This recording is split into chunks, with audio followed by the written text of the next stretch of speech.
Hey guys, so I'm going to be talking about drafting Dragonlord today. I'm going to be talking about Cube. So, are these cards going to be playable in Cube? Is the question that I'm going to be answering.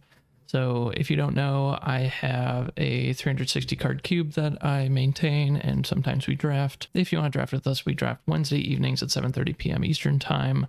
You can join the Discord in the description of this video, and you'll get access to those drafts. So, however many people show up, you can draft. We'll split into multiple pots if we need to. I wanted to take a look at these cards and see how playable I think they are in Cube. So let's just go through them. So Cradle of Ethereum is the unique relic, 2 mana. You can look at the top card of your spellbook, and you can cast dragons from the top of your spellbook, and they cost 1 less. There's not enough dragons, so not putting that one in. Shrine of the Dragonlord. This one was an auto-include as soon as I saw it, so 2 mana, Shrine of the Dragonlord, unique monument, Genesis, teleport all dragons to here. This site provides an additional 1 mana and 1 of each threshold. In Cube, mana acceleration and mana fixing are at a premium, and the curve is really high, and there's a lot of really powerful spells that you want to splash for. There's a lot of triple threshold spells, so even if you're playing 2 elements, I think you want to play this. So this is like a really high pick, I think, in Cube, and it's going right in. Moonsong, I don't know why we wanted this card, but 3 mana, 3 power, unique dragon. It has airborne. So that is a Plume Pegasus. And then it has this thing about Grey Wolves, which we don't care about because there's not a bunch of Grey Wolves in my cube for some reason. Adtonatum is 7 mana, 6 power. It's a unique dragon. It has airborne movement +1, and whenever it stops, it casts Lightning Bolt at its location. So absolutely love that. So 7-drops are definitely playable in Cube. We have some mana acceleration. We have like the mixes to mix something big out. 4 Waters is a really good card in Cube. So not afraid to put 7-drops in. I think there's even some 8 and 9 drops in my cube. So this is going to bump out some expensive card that's just not as good as this. And I'm going to be really happy to do that. All right, Celestis. I don't think this one is playable. It's 7 mana, 1 of each threshold. 4 threshold cards are pretty tough, but there is an Elementalist. So I do actually have like King Arthur in the cube just because it's a good card for Elementalist. 5 power dragon. Airborne Voidwalk, and you can tap it to make your next dragon cost 0, which isn't really a thing. So do I want a 7 mana 5 power airborne Voidwalk minion only for Elementalist? I think the answer is no. Draco Corvus, this one I was a little bit unsure about. 7 mana, 2 earth, 2 air threshold for a 5 power dragon. It has airborne and stealth. And you can tap it to teleport it to target tapped minion to burrow it. So it casts Bury, but only for tapped minions. It has stealth, so you're probably going to be able to do it at least once. And like if you untap with this, you're probably just going to attack with it because it's got 5 power. But every once in a while, you're going to bury something with that, and it's going to be pretty cool. I don't know. That's kind of the reason that I was unsure about it. Like, there's actually a lot more water sites than you would expect in Cube because I have a lot of fixing in the cube, so a lot of those are just going to randomly be touching water. I think water is a pretty powerful element in Cube, so more people are going to be playing it.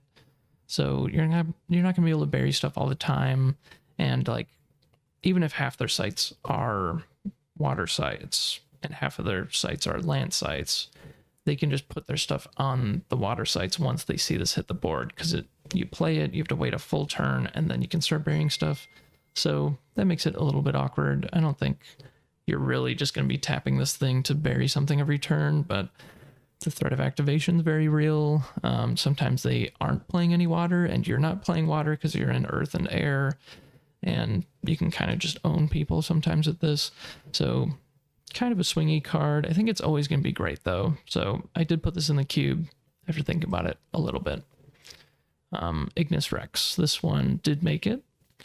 This is 7 mana, 3 fire threshold for a 6 power dragon. It has airborne and it's immune to fire damage, so we've drafted the cube once with this card in it, and it was pretty rough. Like I had like multiple fire removal spells that just wouldn't touch this thing, and like fire minions that just get completely owned by this because fire damage is just damage from any fire source. So that line of text is extremely good. And once on your turn, you can discard a fire card, which can be a fire site or it can be a fire spell, to deal 3 damage to units at target adjacent location, which this isn't a tap ability, so you can move and attack with this and then activate its ability to deal 3 to something, and it can deal 3 to the avatar. This one seems kind of maybe the most busted of all of them. Like, it's just an amazingly good rate body with really powerful abilities, and it's hard to remove. Like, yeah, this one's really nice. Kairos the Archivist. This is 7 mana, 3 power. It's a unique dragon automaton. It has Genesis, Archive the Realm, Deathrite, return all archived cards to their recorded state. Anyway, this card does some nonsense that I don't ever want to have to deal with, so I'm just never going to put this in my cube. Even if it's like the most busted card ever, like, I just don't want to do this. No one wants to resolve this ability, so we're just not ever going to. Talem Dreg, 7 mana, triple Earth Threshold, 6 power dragon. This one does not have airborne, and it can't be moved by force, so it can't be buried, and it can't be like Koinixied and stuff like that. And it has +1 power for each adjacent site, so you can be adjacent to 5 sites, and it can be an 11 power minion for 7 mana. That's pretty sick. This is gonna be amazing in like Geomancer. And I had like Mountain Giant still in my cube, which is 8 mana for 8 power, and it's giant, which I think is maybe a downside. So this card's just slotting right in. I'm just going to take out Mountain Giant and put this in instead, and it's just going to be a much better card for cheaper. So that's a nice little upgrade.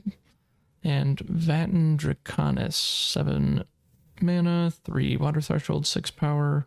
This one doesn't have airborne either. It has Submerge, and at the end of your turn, you may submerge all minions and artifacts here. So the way that I'm thinking about this card is that it's a 7 mana Stormy Seas. Submerge everything at target water location. So it costs 3 extra mana, but then you do just get a 6 power minion out of it. So I think that's pretty solid. I don't know.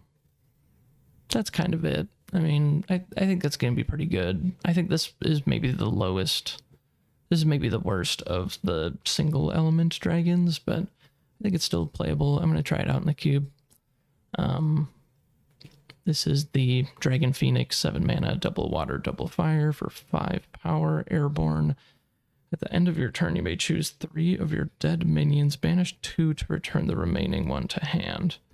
So this one's nice because it does something immediately when it enters, assuming that you have some dead stuff. I think I did put this in the cube, and I think it's going to be fine. This kind of reminds me of Riddle Sphinx, which was 6 mana for 4 power, and you do this weird, like, top of the deck thing, and then you draw a card. This is 7 mana, 5 power, kind of draw a card. You need to do more setup. You can't just draw a card every time, but I don't think this is ever going to draw multiple cards. That's going to be really difficult to do.